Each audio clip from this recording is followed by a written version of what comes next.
The information provided on Dr. Tom Roselle Live by Dr. Tom Roselle, D.C., interview guests, show co-hosts, or substitute hosts is not intended or implied to be a substitute for professional medical advice, diagnosis, or treatment. It is for general information purposes only. Information from this broadcast should not replace the appropriate consultation and examination process by a licensed physician. Always consult your own physician prior to changing any current medical directive or prescription.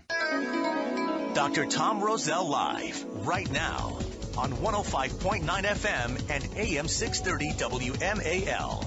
Welcome to Dr. Tom Roselle Live. This is Dr. Tom Roselle, live in studio, waiting for your phone calls on anything you'd like to talk about your health.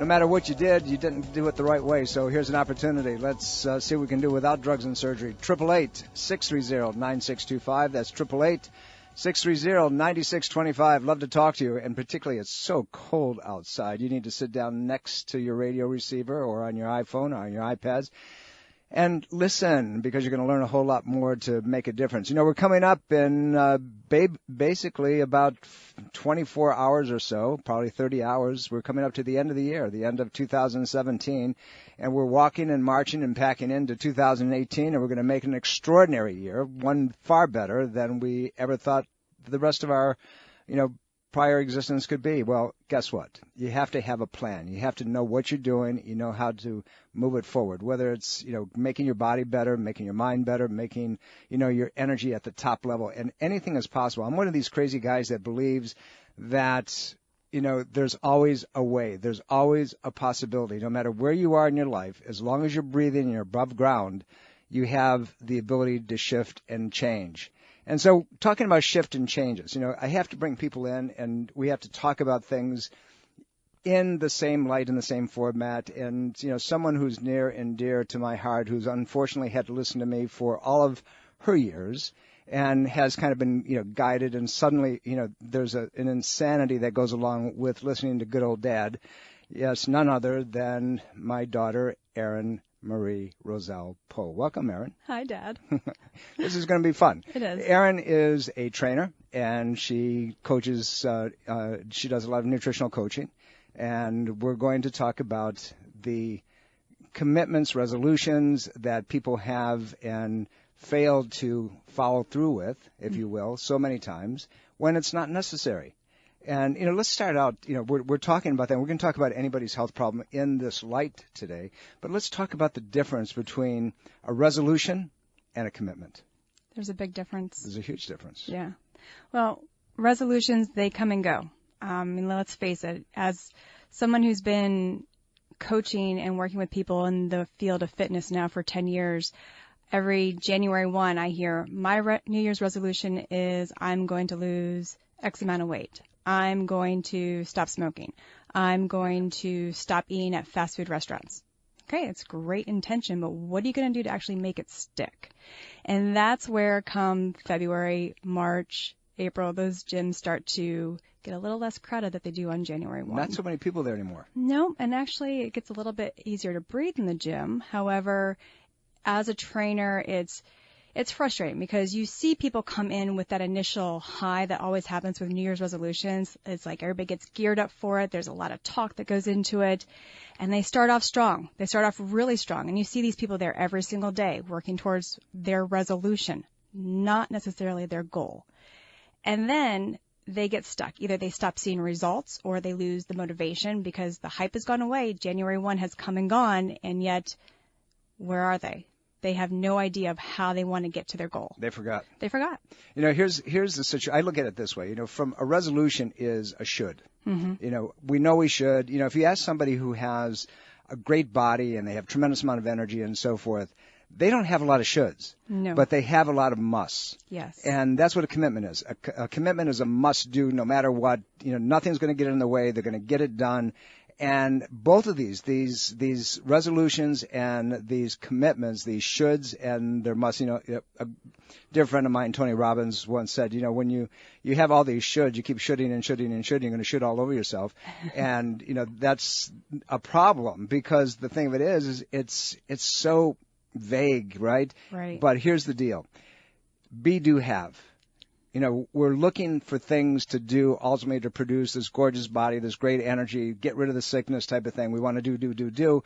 But as you said, come February, March, everybody lost that because they haven't structured the number one commitment, and that's to themselves. That's the B portion. How do I become the person who will continually do those things that end up with whatever I said I wanted to get done? That's right. And, there's a very sad statistic out there. Believe it or not, it's only 8% of people that actually succeed in their New Year's resolutions. It's 8%. 8%.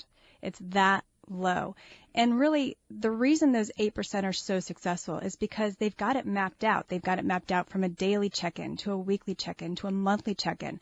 They've even gone as far as finding somebody to assist in their health goals, whether it's a nutritionist, a trainer, going to see the chiropractor.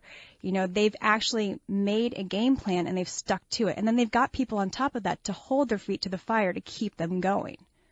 There's an old movie, the guys that hanging out of the window, and I can't remember the name of the movie. It'll probably come to me pretty soon. I guess that goes along with the decades I've been in practice. But the guy's yelling, I've had enough. I'm not going to take it anymore, right? So once you get to that commitment, but the thing of it is, what's the big why behind it? Why do you want this? What is it that you're trying to achieve? And the whole thing is structured on pain pleasure. Mm-hmm. And you can get enough pain in somebody's life. I can do it within a short consultation time with the patient, right, and I can get them to commit temporarily. But unless they put a goal that is something that they want far more than something that they're moving away from, mm-hmm, they're going to fail. The guy that says, I'm too fat, I want to get the weight off, or I feel lousy, I've got to stop this lousy feeling. Instead of, they've got to restructure that and say, I want to be somebody who is, and I'm making these numbers up, obviously, 185 pounds at 9% body fat, and I have tremendous energy, and it's measured by this. It's very tangible, very specific. And the question then becomes, somebody who does these things, how do they, what do they do every day? Right. When you see your clients coming in, the first of the year, they've had all these commitments all these resolutions that they're making, in between their bottles of champagne and so forth, and say that I'm going to do these things. How do you structure them, Erin? How do you get them to the place to commit to something much more than they've been doing up until this point in time? I make them describe to me what it is that they want to achieve. It's not about, Erin, I want to get in shape. Okay, what is it that you want to achieve? Why is it that you want to achieve? What is it about yourself that is bothering you, either looking this way, feeling this way, going about your day, just not feeling like the person that you're supposed to be? I actually make them make the verbal commitment to me. And then if I've got somebody who's a little bit boneheaded, which I've run into them over the years, I actually will hand them a journal and say, write it down for me. And then I make them bring that in there with their commitments. And we sign off on it. We do weekly check-ins. We do daily check-ins. It's all about getting them to vocalize what the pain is that they're trying to get away from, what the pleasure is that they're seeking, and then holding them to it, making them live in the moment, work towards their goals, but making it in such a way that it's attainable and they can reach it successfully. So accountability partner. Absolutely. And, I would not like to be accountable to you. Little people tell me that we refer to you all the time, that they look at me and said, you're going to send me to your daughter? Yeah, I've been called a few interesting names over the years. Yes, you have. But they keep coming back, which is the great part. I know, and you do a great job in turning them around. Thank you. Erin has a Facebook page that if you're interested in seeing some of the things that she does and some of the exercises that you can get yourself into, go on Facebook and go The Tangible Body, the Spiritual Soul, and you'll see Erin, and she's there virtually every couple of days. Yep. And doing different forms of exercise and showing you how to do them and motivating you and so forth. And obviously you can always get a hold of her. But I look at these things when you post them and I'm saying to myself, okay, all right, I got to start doing a little bit more than I did. Yes. 888-630-9625, 888-630-9625. Love to talk to you and see if we can put you on the right track. We're going to talk a little bit about nutrition today. We're going to talk about some of the things that are out there.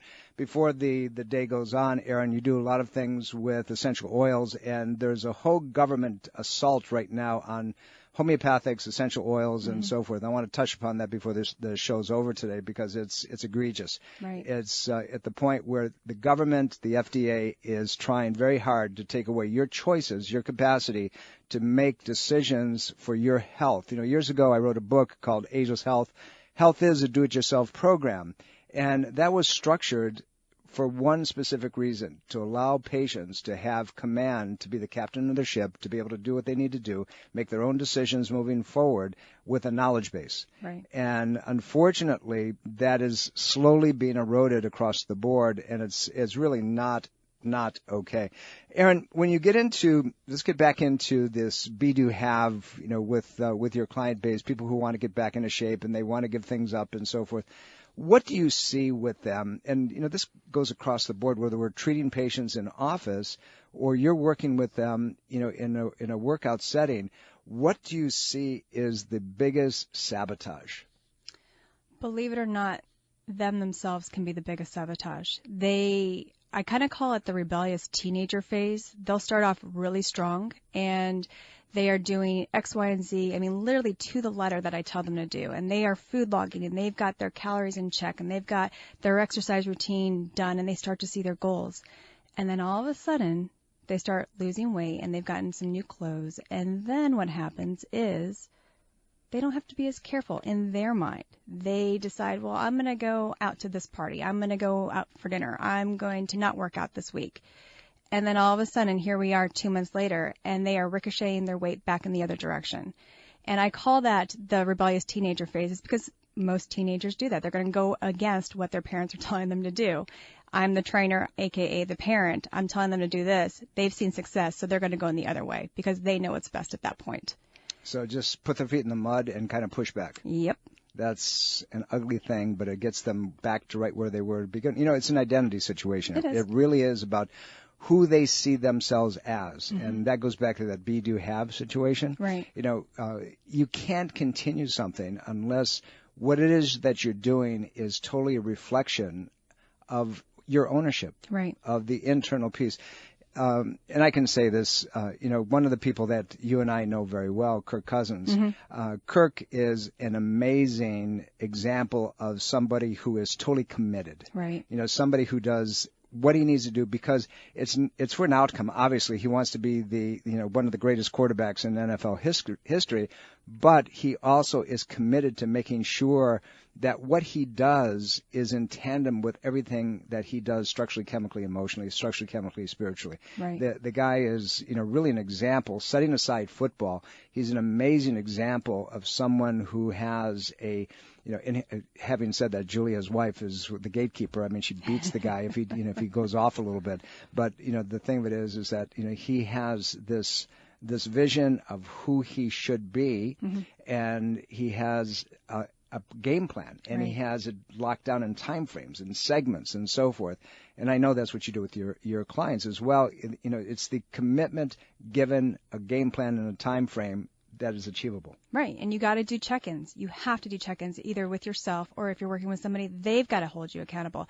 If you're not with somebody who can't hold you accountable, find somebody else to work with. There are good trainers and then there are bad trainers.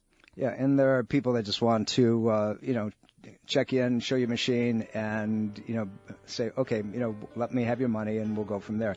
It's not okay. You've got to have an accountability partner. You have to have somebody who's going to hold you responsible for the commitments, not the resolution, the commitment. So tomorrow night, when you make all of these commitments, not resolutions, these absolute, you know, I'm going to do it because, and you have the greatest why in the world, these are the steps. I'm going to cover those steps again. We're coming up to a break. In studio, my guest, Erin Poe. We'll be right back.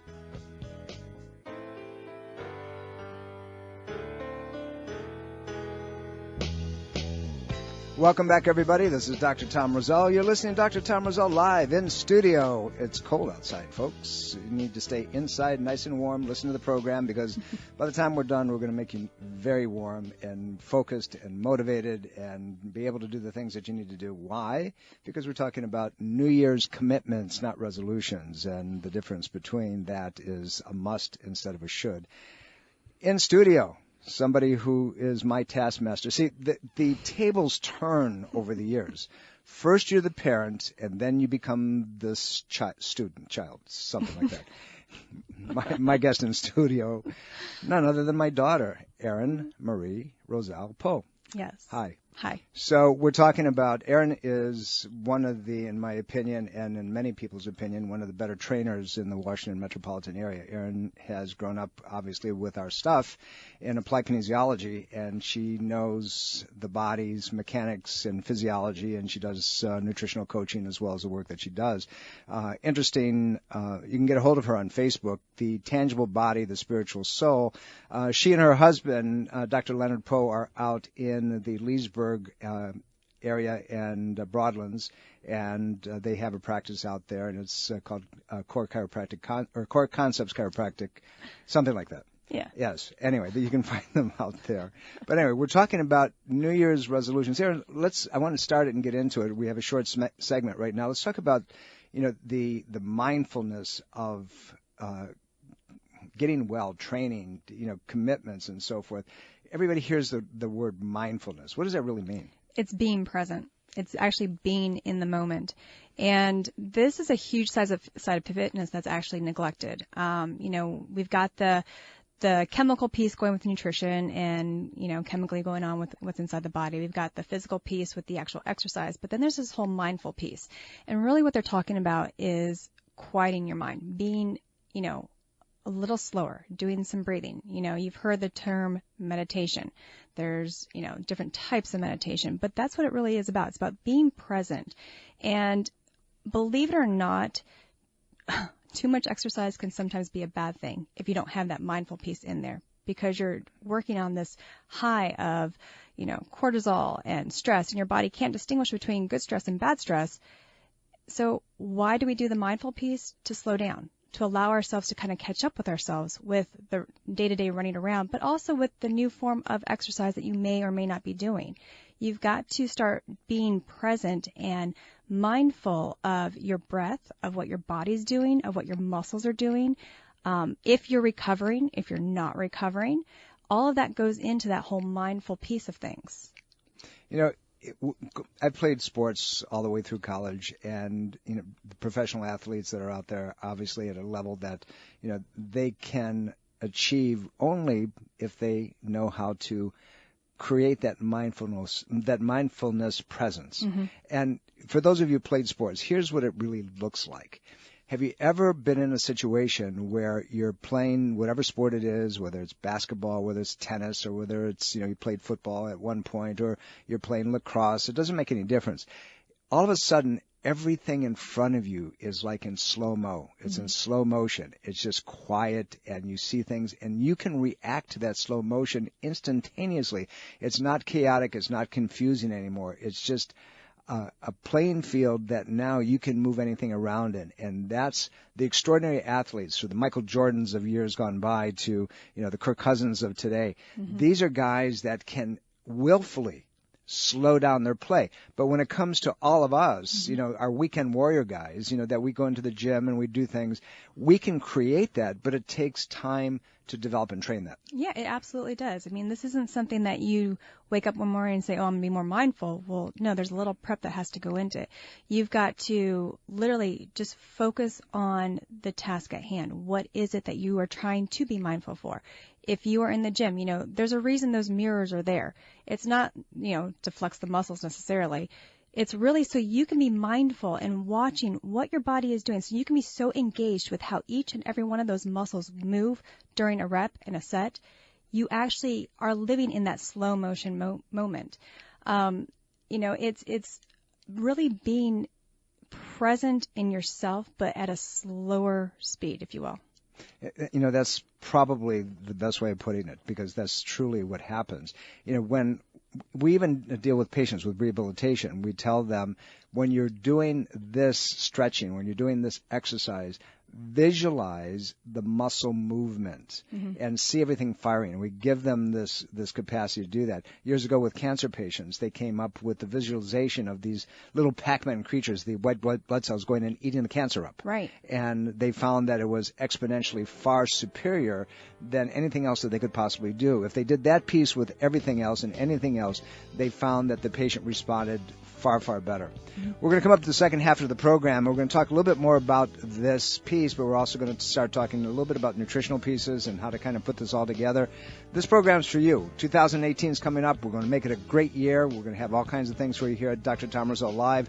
More educational pieces throughout the years, so don't go away. Pay attention. We'll be right back. Dr. Tom Roselle Live continues now on 105.9 FM and AM 630 WMAL.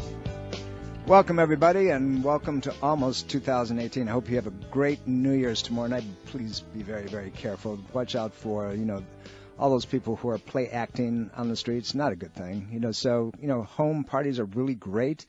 We're going to hang around. We're going to have chili tomorrow night. We're going to watch a stupid movie, and there'll be family, and there'll be my godchildren, and we're just going to be present. So you have to do the same thing. And then what you're going to do is you're going to sit down with a paper and pencil, and you're going to write out your New Year's commitments, and you're going to decide how those align with who you are as a human being. And then here's the other piece. You've got to give yourself a big enough why you're going to do this, because if the why isn't strong enough, you're going to be one of these people around March that are not going to be doing what you said you were going to be doing anymore, and it's going to fall off. Right. My guest in studio today is none other than the one that controls my life at this point, my daughter, not my wife, but my daughter, Erin Marie Roselle Poe. Erin is a trainer and one of the, even if I have to say so, one of the most incredible ones, because we taught her our stuff over a period of many years, so she understands applied kinesiological procedures probably as well as most doctors do. And, Erin has an intensity about her, if any of you know who she is. And you can go on to Facebook and you can see her at The Tangible Body, The Spiritual Soul, and you'll see she offers on every couple of day basis. You put videos on there of exercise, and you do demonstrations, and you show people what to do, and obviously they can get a hold of you as well if they have any questions. Right. It's important. But Erin, here's the situation. We'll get back into how to create this game plan, but there's a lot of our listeners that are sitting out there and say, I can't get to the gym, or, they either can't physically or they can't because of their lifestyles. They can't because it's a push away, but they want to do something. And how do you begin to get somebody who say that, they have some impairment, or somebody who is older and they haven't done anything for a long period of time, but they're at a place they know that if they move, they know that they can get better. They know they can get off the medications. They know that their blood pressure will drop. They know that their blood sugars will go down. How do you structure something for those people? Well, the first place I start is I remove the word can't from their vocabulary. In fact, I don't even allow my own kids to say that word. That word is toxic. And then secondly, from there, I go with, it doesn't matter who the client is, whether they are 90 or 19. It's not a one-size-fits-all program. It never has been with me. And I think that's part of the reason I kind of stand apart from a lot of different trainers. I don't cookie-cutter people.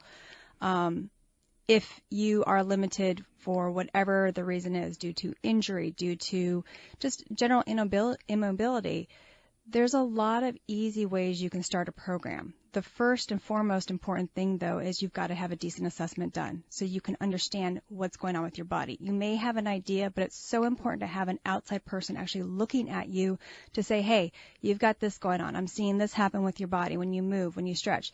If somebody can't raise your arms, well, guess what? They're not going to be doing shoulder presses. It's just not going to happen. So they've got to have an actual clear idea of what their body is capable of doing at the moment, and then as well, what their body will be capable of doing as they progress through a program. And I'm not talking someone needs to start working out 5 days a week for an hour at a time. That's ludicrous. We're talking very basic. We're talking range of motion 1 to 2 times a week, probably starting with just getting up and out of a chair can be a workout in itself. Working with some basic stretches. You have to understand what the scenario is, understand what's going on with your own body before you progress into any workout program. But again, it does not have to be something that you see on TV or in the magazines. It can be custom to you. You know, there's a lot of people that unfortunately are carrying more weight around their midsection, their derriere than they should. Mm-hmm. And sitting is what they do. Yeah. And you take a look at their ankles and their legs and they're swollen and so forth. And, you know, to tell them that they're going to get out of the house and they're going to go get somebody to train them at that point is not something that they can do. Right. And so you said earlier, and you know, I want you to extrapolate on this a little bit because a lot of people are overweight emotionally. Yeah. And they're overburdened emotionally. Right. And so they got to start, and as you said, getting up out of the chair, but doing it repetitively instead of, you know, sitting there and getting everything brought to you. Make the commitment to get up and go get it. Right. And maybe once an hour and nothing more. Once an hour, get up, walk around, go back and sit down, starting those pieces. Yeah, it can really be that simple for somebody. I mean, literally, if they are limited to a chair the majority of the day, if they were to set a timer, and even on their phone, 9 times out of 10, somebody's got a phone these days, set the timer. When it goes off every 60 minutes, you get up out of your chair and you walk for a minute. And it does not have to be a speed walk. It could literally be you walking in a circle, just getting your body mobile. In fact, they've even said now that sitting is the new cancer, or the new cause of cancer. The new smoking, pardon me. It's new smoking. It's the new smoking. And it's because that's what has happened to our society. You've taken the human body, which is an amazing machine, if you will, which has been designed to move since we were born, and we've created a culture where we just sit, and our bodies are literally being destroyed. I see that every day in the practice. The people that actually can get into our office to do something, you know, their headspaces have to be changed before they even are willing to go under a care program, as we call it, to be able to change, get rid of their pain, get their bodies back, get their ulcerative colitis squared away, get, you know, all the things that we see on a day-to-day basis. But here we have people at home. They're on tons of medications. We know that people in nursing homes who have never, ever, ever done anything, and they're on stacks of medications, they take them and they begin rehabilitative training programs with them that start out with walking. You know, I went to, as you know, and your mother and I went to Kent State University many years ago, and they did a trial there which was very unique for the time. And they took people who were stroke victims and cancer victims and had cardiovascular diseases and so forth, and all they did, and some of these people couldn't walk 50 feet. Right. And they got them up and they started walking them. And they started walking them 50 feet and then 100 feet. And then pretty soon it was 100 yards. And pretty soon it was a quarter of a mile. And then pretty soon some of these people were able to actually run a little bit and run a little further. And what they found is in the greatest majority of cases, every one of them improved, but an increase in cardiovascular and brain circulation and increased immune response.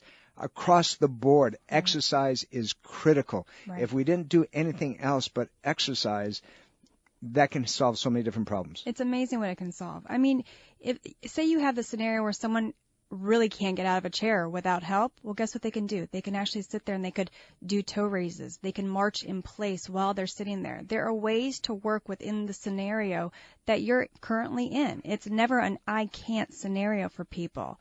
So it's one of those things where you first have to realize that whatever your situation is, you have to change the mental piece, because that goes hand in hand with the physical piece. If you believe you can't do something, you won't. It's that simple. I actually will yell at my clients, sort of, if I hear the word I can't on the last 2 reps, because I hear I can't, they get 4 more reps from me, because the I can't is what stopped those last 2 reps from happening. And it doesn't matter if you are a child, an adolescent, an adult, and senior. The moment you throw I can't into the vocabulary, you've already done yourself in. Yeah, the mind doesn't know the difference between an actual experience and one that you think about.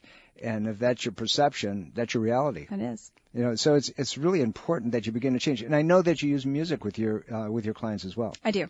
Music plays a huge role in terms of just lightening the mood. You can be playing a song 1 minute and all of a sudden you have somebody falling asleep. So I will change the station and I'll pep it up to something a little bit more productive. let's go Rocky Balboa theme song, because I'm a Rocky fan, as you know, Dad.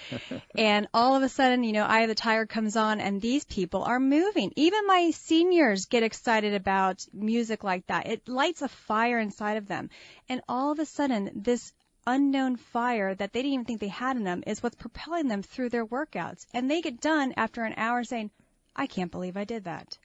It's amazing the impact music has on the body. It's, we forget about that, and we forget, and it's not, it's not rap. Nope. It's not hardcore rock. Nope. There's a whole different piece that has to reach the inner core of who you are, motivate you through the process, and get you moving. 888-630-9625. That's 888-630-9625.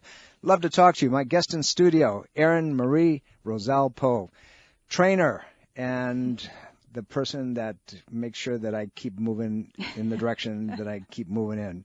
And, it seems the tables turn, and I just, everybody told me it was going to happen, but I didn't believe it was going to happen like this. It's a good thing that you live about 25 miles from me, because otherwise I'd be in real trouble. We're talking about exercise and the effect that it has physiologically in the body. And the truth of it is, look, exercise will change virtually everything and anything about who you are and what happens. It changes your attitude. It changes your capacity to do things. It'll get you off your medications. Mm-hmm. It'll change how your body handles so many different things. And to ignore, Erin, we're stuck in a society today that we go from the house to the car to the office to the car to the house into bed, and we start the day all over again. Right. People don't move. No, we don't move. And I said it earlier, I'll say it again. We are designed to move. If it's interesting. If you've ever looked at like an 18-month-old, they can hold a deep squat beautifully. They just sink right down into their heels. Their back is up. Their head is up. We're designed to do that, and so it baffles me that we lose that mobility as we get older, if we're born with it. And unfortunately, it is a lot of our culture. It's our lifestyle. We are in a very electronic savvy age where we rely on technology to turn the TV on and off. We have an app for our phones that can now turn off lights in the house, if you will. So we don't even have to do that anymore. We are constantly taking away a piece of our mobility. And that's why we've got so many of these diseases running rampant through our culture. It's amazing. Exercise can actually reverse a form of diabetes as well as osteoporosis. And I deal with people all the time who've got those two diseases, as well as it can help improve heart health and cardiovascular health and just overall feeling good. You don't have to make it your goal to be the next fitness queen or king that's going to be in, the muscle magazines. You can make it your fitness goals just to be healthy, just to be strong, just to be able to play with your kids, your grandkids, whatever it is. It doesn't have to be these elaborate dreams that you don't think are that attainable. Make it realistic. Make it something that you actually see yourself doing, something that you want. Make it so that the pain that you've had of not having that in your life becomes so powerful and so profound that you want to move past it. It's important that you develop that mindset. And, this is something that we talk about in our family all the time. And we're sitting there and, you were an athlete growing up. Your brother was an athlete growing up. My lifestyle has been that for all the years that before and during practice, and it continues to be that way. And, I've been to China twice. Right. And you talk about cultural changes and differences. Right. And what impressed me the first and second time that I was there, and maybe going back at the end of this year as well, when I was in Shanghai, we were there touring the hospitals that do Eastern and Western medicine. We were doing grand rounds and participating in a lot of different things. So every morning we were down by the river in Shanghai, and I would get up in the morning and go to the river, and here there's hundreds of people. Young people, little kids, old people who were in their 90s, and they're all doing Tai Chi. Yeah. And very slowly, very gently, very methodically, and in a form that it was in harmony with their environment. Right. And you can see that some of them, a lot of them were dressed in traditional garb, a lot of them were just dressed in business suits. Right. And they would take off their jacket and they would sit there, and then after this half hour that they were engaged in this, they would grab their bag and their jacket, and they were off, and they wouldn't. It's a whole different mindset that we do not have in this country. Right. And subsequently, interestingly enough, even though China has 1.6 billion people, and the poverty level is absurd there, when you take the people who are imbued in this type of activity, their health index, because of that, their clarity of mind, because of that, far supersedes what happens in this country. You know, there was an interesting study that happened, I believe it was in Texas, where they, quote unquote, cured ADHD in children. How did they do that? They allowed them to have more recess. Go figure. They allowed the kids to actually get up and go have extra time running and playing and moving their bodies. Well, yeah, that's going to curb a lot of that ADHD type behavior because kids can't sit still. Their bodies are designed to move. We are taking that from our children, where we are forcing them to give up recess, which is vital for brain health in children especially. They have to move. So in other words, when I was in Catholic school growing up, that if the nuns had let me go out more often, I wouldn't have gotten those rulers that I got on a periodic basis. Well, that's debatable, Dad. Thanks a lot. You know, maybe next time I'm not going to invite you on the program. My guest in studio is, I'm not even going to introduce you anymore, my daughter, Erin Roselle Poe. She's a trainer. She's a nutritional coach. Erin practices out in the Broadlands and practices with her husband, Dr. Leonard Poe. And they have a practice out there called Core Concepts Chiropractic. And Erin's Facebook page is The Tangible Body, The Spiritual Soul. Check it out because she puts videos on it every couple of days, and you can follow through, you can watch, you can join her and do some things. And obviously, if you'd like to get a hold of her, all you got to do is, send her a note and she will respond to you. We're coming up to a break, and this has been a fun program because we're coming up to 2018, and we have to set our commitments to ourselves and what we're going to do, but we have to have a big enough why. We're going to talk about that, and we're going to set it in stage for you as soon as we come back. Don't go away. 105.9 FM and AM 630 WMAL. Welcome back, everybody. Dr. Tom Roselle here. You're listening to Dr. Tom Roselle live as you do every coming up next week, Sunday at 12 o'clock. Yep, Redskin season is over tomorrow.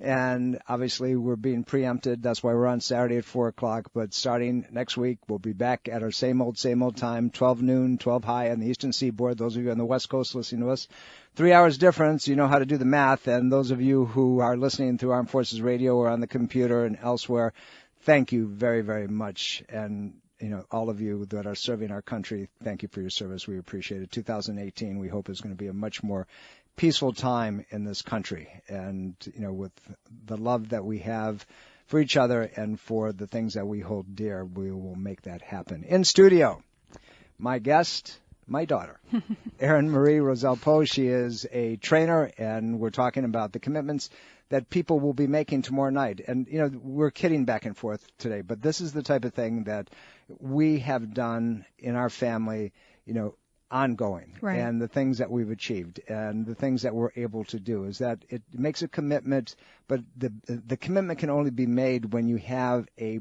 powerful why and a big enough vision, an end product, an end place to go towards. Erin, how do you set the stage for these commitments? People are coming up now. What are you going to tell them to do? So, like you said earlier, get a piece of paper out. You cannot keep this in your head. You have to put it out on paper, make it tangible, something that you can actually reach for, see it every day. You're going to put this somewhere you can see, either in the bathroom, you can put it in the kitchen, put it multiple places. Keep it with you so you're constantly looking at it. And how you're going to break it down is, like I said earlier, you need it to be very specific, from a day-to-day activity to weekly to monthly. If it's day, you need to figure out, okay, what is the type of exercise I'm going to be doing? Are you going to be walking? Are you going to be doing some strength training? Are you going to be doing yoga? What is it specifically you're going to do? And then how much time are you going to commit daily to doing that exercise? The next piece you're going to go into is your weekly commitment. You have to have a weekly commitment.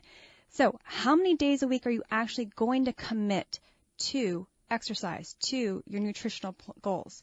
You have to be realistic too. If you put 7 days a week down and just call it a day, bottom line, you're going to fail. You have to be as detailed as possible.